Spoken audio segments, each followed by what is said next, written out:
जय श्री कृष्णा। भाई कर्क राशि वालों के लिए तो बहुत अच्छा वक्त है। गुरु केंद्र में चल रहे हैं, आपके मान सम्मान प्रतिष्ठा देते हैं, आपको रिकॉग्निशन देते हैं। अगली शनि बैठे हुए हैं भाग्य भाव के अंदर, तो सप्तमेश और अष्टमेश मैरिटल और बिजनेस रिलेशनशिप का हाउस हुआ, आपके प्रोफेशन का हाउस हुआ। ये आपका हाउस गुरु से दृष्ट होकर बड़ा एक्सप्लोरिंग मोड में है। सबसे बड़ी चीज का भी जो हाल फिलहाल के अंदर चेंजेस जो आ रहे हैं वो ये है कि अभी बुध ने राशि बदली है, सूर्य ने राशि बदली है पिछले वीक के अंदर, तो जो स्ट्रेसेस थे अब थोड़े खत्म हो रहे हैं। लेकिन इंपॉर्टेंट चीज है कर्क राशि वालों के लिए कि सूर्य अपनी राशि के अंदर है, केतु के साथ अभी थोड़े ग्रहण में है माना, लेकिन 5-7 दिन के बाद में ये जब इससे दूर होंगे तो आपको पैसा देंगे, क्योंकि राहु केतु ये एनर्जेटिक प्लैनेट्स हैं। ठीक है ना, तो ये एक बड़ी इंपॉर्टेंट चीज है। दूसरी अगली बात क्या है कि मंगल और सूर्य आपको एनर्जाइज कर रहे हैं, लेकिन भाई लोग बहुत बड़ी गलती करते हैं जो मैं आपको बता दूं। कर्क राशि वालों को विशेष ध्यान रखना चाहिए। किससे? गुरु से ध्यान रखना चाहिए। गुरु आपके लिए बाधक भी है, विशेष ध्यान रखिए। कर्क राशि के अंदर ये बहुत गलत कंसेप्ट है, कर्क में गुरु आ गया भाई मौज हो गई। दिमाग से निकाल दीजिए इस बात को। जैसे जैसे गुरु के परिवर्तन आते हैं आपके ऊपर रिजल्ट आएंगे, आपके मैरिटल और बिजनेस रिलेशनशिप हिट होंगे, आपका प्रोफेशनल चेंजिंग मोड में जाएगा, ये सारी चीजें होंगी। पेट से संबंधित परेशानियां भी होंगी, माइग्रेन से पेन भी होगा और लाइबिलिटीज भी बढ़ेंगी। ये सब इस कर्क राशि के गुरु के रिजल्ट होते हैं, इसलिए बिल्कुल निश्चिंत मत होइए। लेकिन फिर भी गुरु एक पोजीशन के अंदर आपको स्टेबल मोड में लाते हैं, इसमें कोई दो राय नहीं है। तो गुरु आपके लिए बहुत अच्छे हैं। मंगल और बुध से थोड़े डिसाइसिव हैं, इंपॉर्टेंट हैं।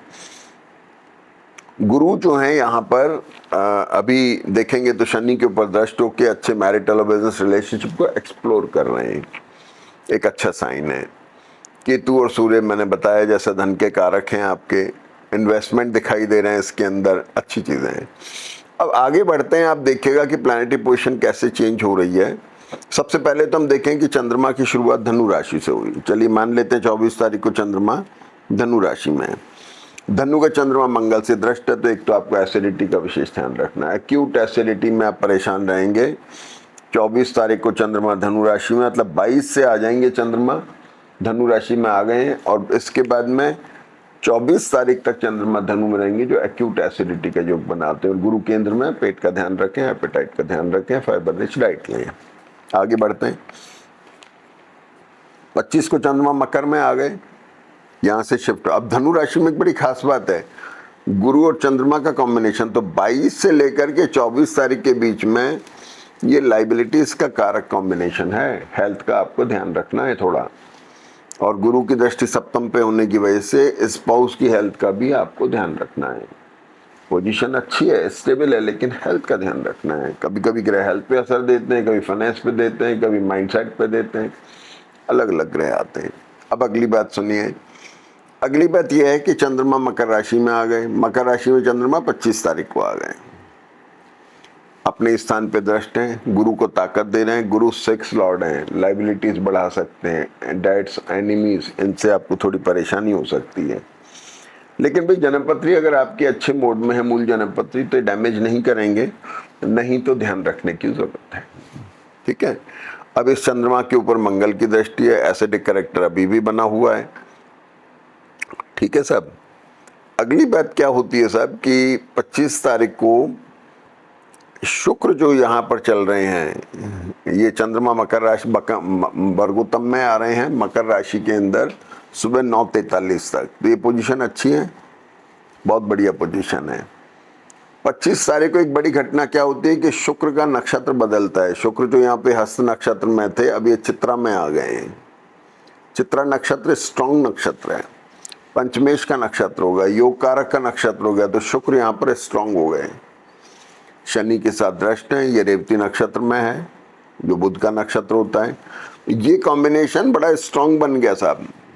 इस स्ट्रॉन्ग कॉम्बिनेशन में क्या हुआ, एसेट को लेकर के चेंजेस आए, कुछ ना कुछ खरीदारी सी दिख रही है, एसेट, कुछ ना कुछ लग्जरी प्रॉन चीज आप ले सकते हैं, ये चीज हो गई। अब इस शुक्र के ऊपर आप देखेंगे शनि भी दृष्ट हैं और मंगल भी दृष्ट हैं। शुक्र बड़ा स्ट्रॉन्ग प्लैनेट हो गया आपका, जो आपका 4th लॉर्ड हो गया और एकादश भाव का स्वामी हो गया। शुक्र की दृष्टि शनि के ऊपर है, तो इसका मतलब आपका एसेट का पार्ट आ रहा है, एसेट लिक्विडेशन होना, रिशफल होना, ट्रैवल होना, अगर होती है तो विदेश जाने की संभावनाएं बनेंगी। बच्चों को लेकर के भी बड़े इंपॉर्टेंट घटनाक्रम होंगे, क्योंकि मंगल आपका पंचमेश है, द्वादश में गया हुआ है, बच्चों की ट्रैवल होना भी पॉसिबल हो सकता है। आपकी ट्रैवल हो तो बच्चों के पास हो, ये भी पॉसिबल है। अच्छा, यहां तक हम आ गए। इसके बाद में आप देखेंगे कि 27 तारीख को चंद्रमा कुंभ राशि में आते हैं। यहाँ चंद्रमा कुंभ राशि में आ गए और 28 तारीख को चंद्रमा कुंभ राशि में 14:48 से लेकर के और रात को 21 बजे तक वर्गोत्तम में है। लग्नेश हुआ, आपका राशि का कारक हुआ, केतु सूर्य से लेकर के स्ट्रेसफुल तो हुआ, ये तो माना, लेकिन बुध और चंद्रमा थोड़ा सा सडन गेन सडन लॉस का कॉम्बिनेशन है। भाई जो लोग शेयर मार्केट का काम करते हैं, डेली ट्रेडिंग करते हैं, उतार चढ़ाव के काम करते हैं, ध्यान रखें चंद्रमा कुंभ राशि में, जो खास तौर पे कर्क लग्न कर्क राशि वाले हैं, कि चंद्रमा कुंभ राशि में 27 से 29 तारीख में केयरफुल रहें, आपका यकायक पैसा निकल सकता है, ठीक है, या कोई इन्वेस्टमेंट आ सकता है, या इमोशनल होकर के आप कुछ कहीं पे खर्च ज्यादा कर सकते हैं, ये चीजें हैं। तो ये बात हो गई। दूसरा, पैर में कंधे में किसी प्रकार के दर्द, इंजरी का, इनका ध्यान रखने की जरूरत। चलिए सब अगली बात सुने। अगली बात यह है कि चंद्रमा कुंभ राशि में आ गए और 29 तारीख को शुक्र वर्गोत्तम में गए। ये एक बड़ा इंपॉर्टेंट फीचर है यहाँ पर कि शुक्र चित्रा नक्षत्र में है और ये वर्गोत्तम में आ गए। शुक्र कन्या राशि में नीच के होते हैं, नक्षत्र चित्रा है, थोड़ा सा स्ट्रांग हुआ, वर्गोत्तम में आके और ज्यादा हो गए। चतुर्थे छठे में जाकर के तृतीय में जाके वर्गोत्तम के हैं, ट्रैवल हो सकती है, एसेट का लिक्विडेशन होना, और पंचमेश के नक्षत्र में होने से बच्चों को लेकर के डेवलपमेंट होना, या आपके उनकी ट्रैवल होना, या आपकी वहाँ ट्रैवल होना, ये सब पॉसिबल हो सकता है। ऐसे शुक्र के ऊपर शनि भी दृष्ट हैं, तो मोस्टली जो मोटे तौर पे जो चीज़ें दिखाई दे रही हैं, प्रोफेशनल चेंज की तरफ भी जा सकते हैं। मंगल और शनि प्रोफेशनल चेंज भी ला सकते हैं। प्रोफाइल में चेंज है, वो किसी को बड़ा चेंज आता है, किसी का छोटा चेंज आता है, ये डिपेंड करता है अपने इंडिविजुअल हॉरोस्कोप पे। अगली बात यह है कि 29 तारीख को ही बुध जो है सिंह राशि में वर्गोत्तम में हो रहे हैं। ये तो हुए 10:30 बजे, ये हो गए 12-1 बजे। अब यहाँ बुध भी वर्गोत्तम में आ गए। देखिए यहाँ पर बुध भी वर्गोत्तम में आ गए, सूर्य केतु के साथ हैं, स्ट्रेस में हैं, इसमें कोई दो राय नहीं है। द्वादशेश हैं, तृतीयेश हैं, तो ये यहाँ जाके वर्गोत्तम में, ये यहाँ जाके वर्गोत्तम में, और सूर्य भी 31 तारीख को वर्गोत्तम में आएंगे जब हमारा वीक खत्म हो जाएगा। तो ये पोजीशन जो आ रही है, ये एसेट का लिक्विडेशन और आपकी ट्रैवल आ रही है, इसका ध्यान रखने की जरूरत है।